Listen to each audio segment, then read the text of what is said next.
from the Fox 5 studios. This is Silver State Sports Live. It's been 31 weeks since we've had college football on our screens, and this Saturday, the Rebels are back. We can't wait. Welcome into Silver State Sports Live. I'm Mike Davis. And I'm Mariah. Janos, vibes are high as week 0 is upon us. But before we dive into the Memphis matchup, we're checking in at the pro level as Raider Nation can breathe a sigh of relief. It was reported that running back Ashton Jeanty left practice early on Sunday with a lower body injury that occurred during the team period. Jeanty was diving for a catch, landed awkwardly. He was then helped off the field by trainers. Could not put pressure on his right leg. You fast forward 24 hours though, it's now been reported that Jeanty suffered a sprained ankle and it is not considered to be a long-term injury.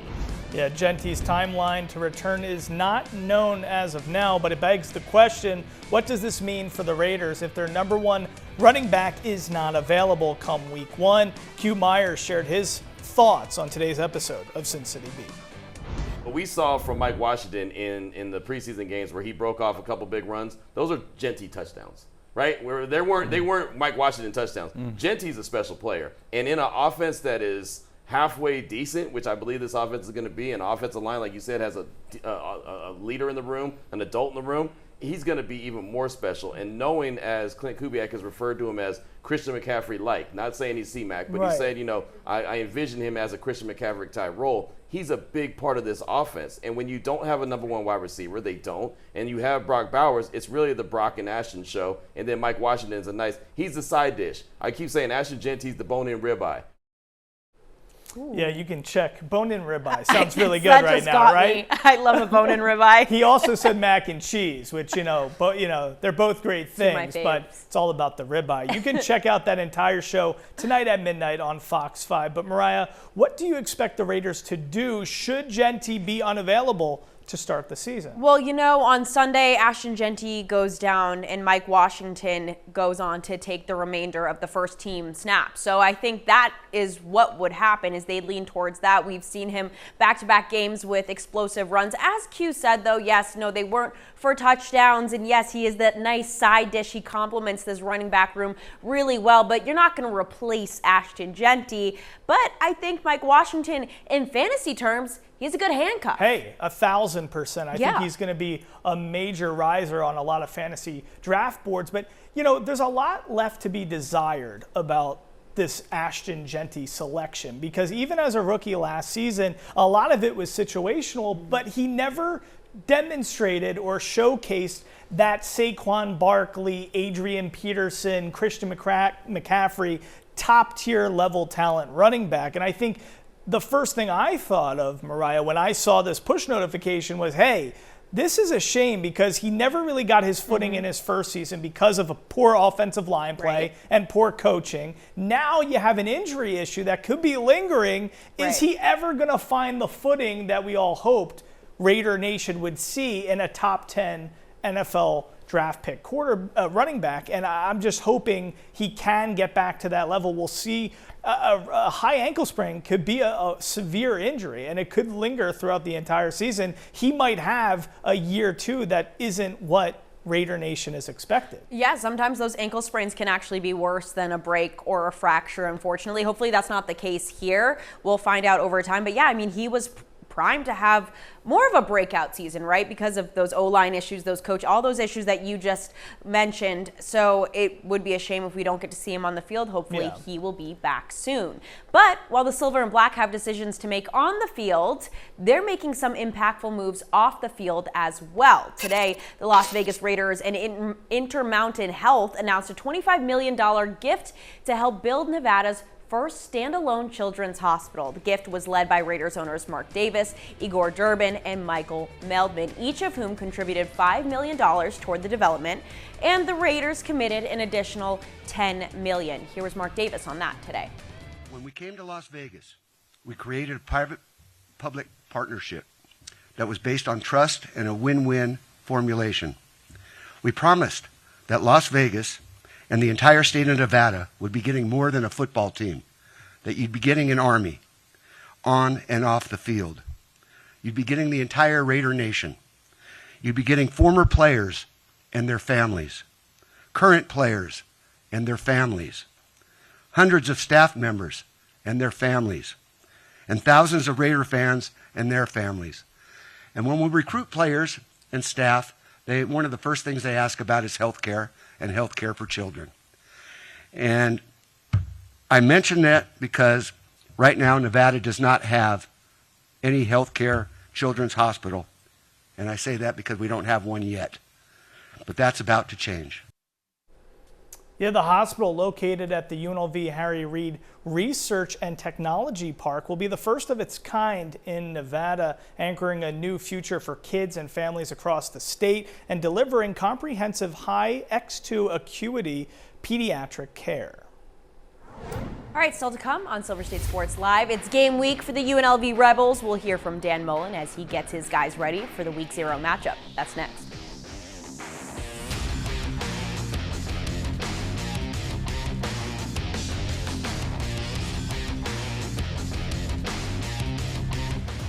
This week on the Silver State Sports and Entertainment Network.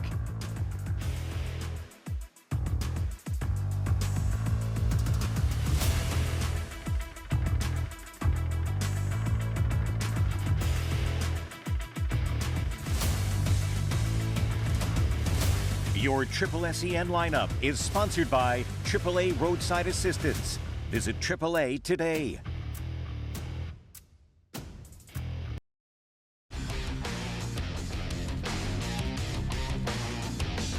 You're watching Silver State Sports Live. All right, we're just 5 days out from UNLV football kicking off the 2026 season, not NFL. I'm excited for both, oh my Mariah. Gosh, calm college down. football season, and there's still so many questions left to be answered. Yeah, first and foremost, who is the starting quarterback? Alex Orji or Jackson Arnold? Earlier today, head coach Dan Mullen spoke with the media after practice, and while many topics came up, Mullen would still not say who has the job ahead of Week 0 on Saturday. Still, all eyes are set on this Saturday's Week 0 matchup with Memphis, a season opener that has big implications for a program hoping to make big leaps in year 2 of Coach Mullen. I think everyone gets caught up in starters. Like if you said, "Hey, who's going to start?" I have no idea what the first play of the game is going to be. So I don't even know what personnel grouping we're going to be in. So couldn't tell you who the starter is going to be. So that would depend on what play we want to run first. Is the first I don't know the first play of the game. Same thing defensively. But as you say, and what's important to me is our guys ready to play. I look at our roster and our depth. Hey, we have these guys ready to play. We have these guys back.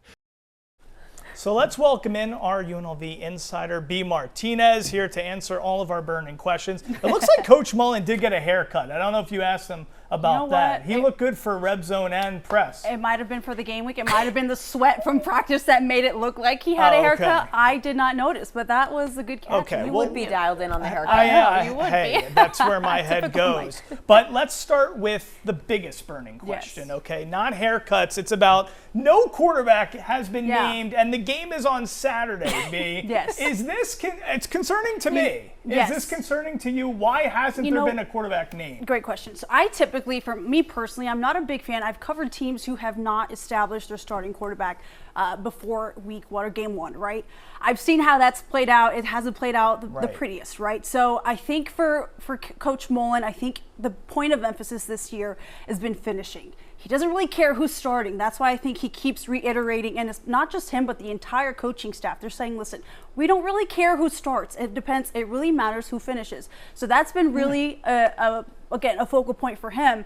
I think that these two quarterbacks are actually very similar. They're both really good in the run game, okay? Alex Orji, of course, we know is coming off that torn ACL. He's trying to make a comeback now in competition with Jackson Arnold, who is a very talented guy. He had 8 rushing touchdowns at Auburn, so he's good on his feet. He can make stuff happen on the ground.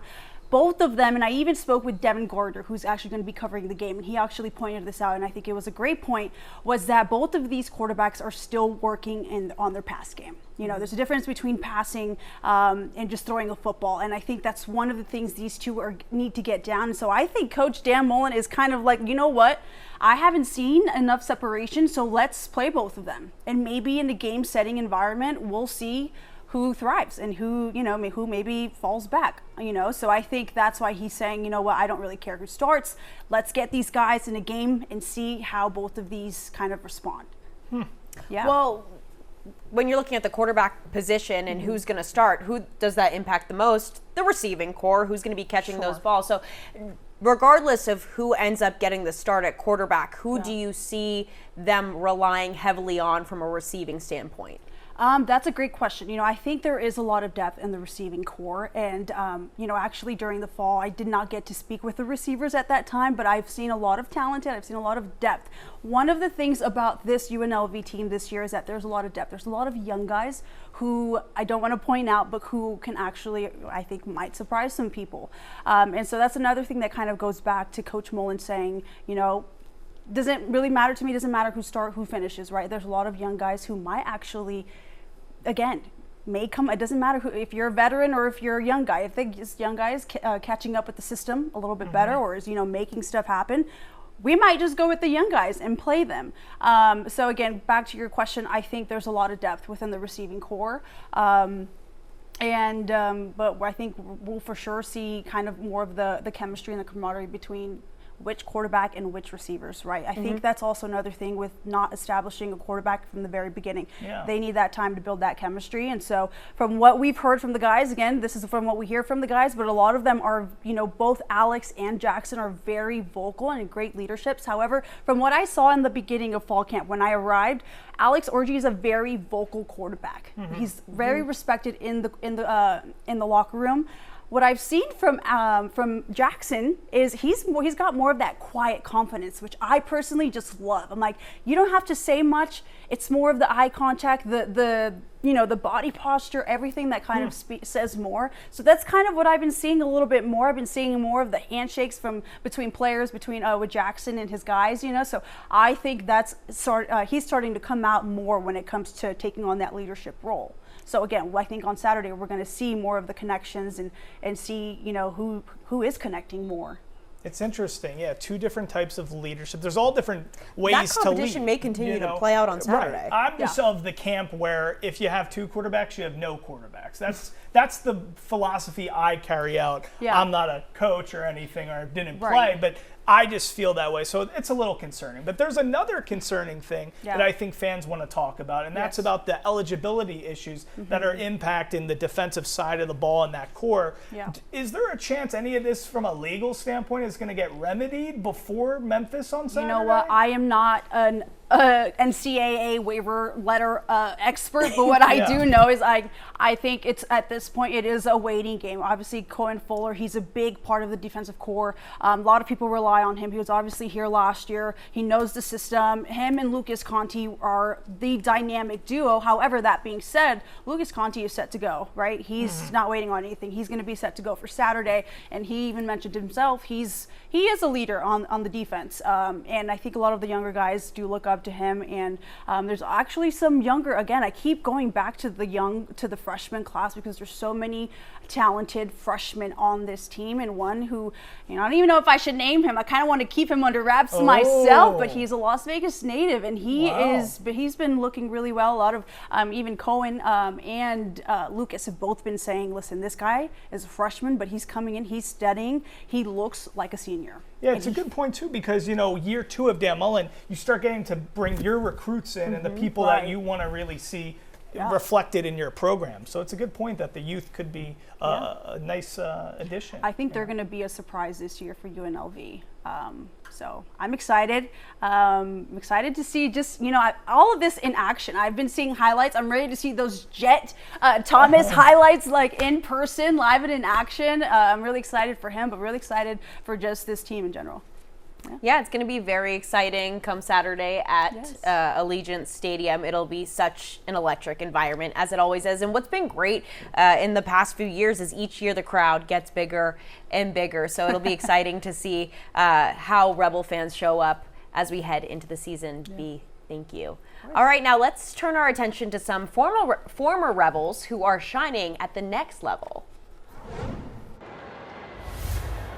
Tracy fell down, fumble, ball is loose. The Dolphins jump on it. We'll wait for the official call, but Jackson Woodard is out of the pile for Miami. Gotta love that guy, Jackson Woodard, a guy that Rebels fans will definitely remember. In the middle of that Barry Odom defense, we all remember the middle linebacker recovering the fumble there, 42 for the Dolphins. He led UNLV in tackles each of his seasons, 2 at UNLV, which was in 2023 and 2024.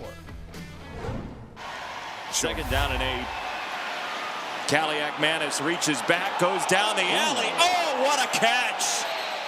Whew, what a snag for former Rebel receiver Jaden Bradley. He led UNLV in receiving yards just last season. He's an undrafted rookie making a lot of noise in Washington right now and making it look really tough on the Commander coaching staff to let him go. Someone to keep an eye on in that Washington receiver room for sure.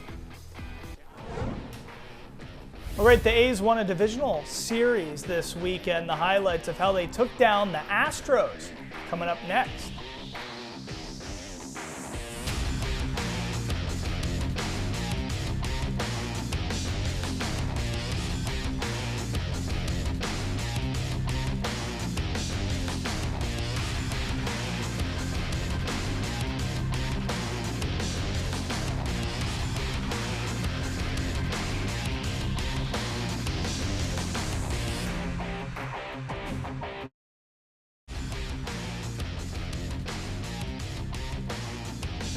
You're watching Silver State Sports Live.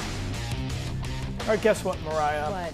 The last place Athletics, they took down the first place Astros, taking 2 out of 3 in Houston. Wow, 7-6, a high-scoring affair as well in that most recent game. So let's show you what went down yesterday. Down 5 rip. To the top of the 5th inning we go. The A's got going after one swing of the bat. Brian Servant homers, 2 men on. He cuts the Astros lead to 3. Then Lawrence Butler, he doubles an RBI line drive as Henry Bolte comes in to score. It's 6-4 now, Astros. And the hot inning continues with Tommy Tanks, a single to right. Zach Geloff and L-Dog score. The game is tied at 6. Now, top of the 7th, Max Muncy smashes one to center. A beauty, a solo shot, and that one would be the edge. 7-6 A's is the final. Today was one of the better wins for this club in a long time. I know we, with the start we had some wins that were meaningful and impactful, but today was a great win for this group, especially just the way they fought, not just last night, but today, and grinding a win out of being down 6-0. When you're down 6-0, what do you say to them at that point, or really is there anything to say? Yeah, I mean, it's just about base runners, just one at bat at a time, just get some guys on base, and we did, and we popped a 3-run homer, and that's a big momentum shift in the game, and then we just continued to take good at bats, and resulted in a probably one of the bigger innings for us in a while offensively. To the hardwood now, the Aces' first game of a back-to-back in Toronto. We'll pick it up late in the first. 2-point game. Jackie Young hits a cutting Asia Wilson, and she bulldozes her way to the rim as part of a 27-point night for the MVP. Aces up by 3 after the first. To the final minute of the half, Asia with the steal to send it the other way to find Chelsea Gray for a little tic-tac-toe. Alyssa Smith with the finish. Aces with a 4-point lead entering the third. And another play that starts on defense as Young goes coast to coast. The Euro step, Young would finish with 21 points in this one.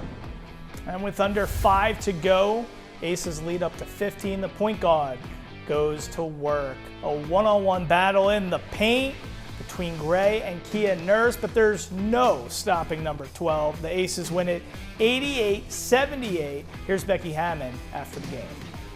Yeah, I mean, we just, kept pounding away, got our defense going a little bit, so that was good to see. But I mean, at the end of the day, those are professional basketball players over there, and you have to come in with the appropriate respect and the appropriate mindset, and we did. But it took, you just have to keep pounding away. It didn't break open right away, but you keep playing the right way, keep doing what you do defensively. to get stops and go the other way. All right, coming up, Paseo Verde has Southern Nevada feeling super proud. What's next for the team from Henderson as they approach the biggest stage at the Little League World Series?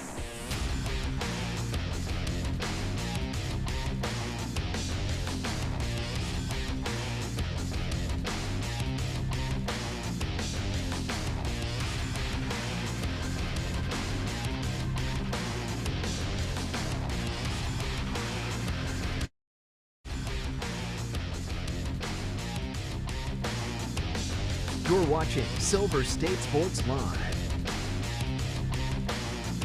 All right, well, Paseo Verde is advancing in the Little League World Series. Yeah, and it's after taking down Soundview, a team from Tacoma, Washington. 5-rip was the final, and it was a slow start, staying scoreless for most of the game until things turned around in the 5th inning. That's when Paseo Verde really started swinging for the fences and getting 5 runs, one after another. We heard from the team about the sudden burst in energy.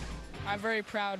We got together, got loud in the dugout, and we had very confidence. And when we started scoring runs, we just had momentum.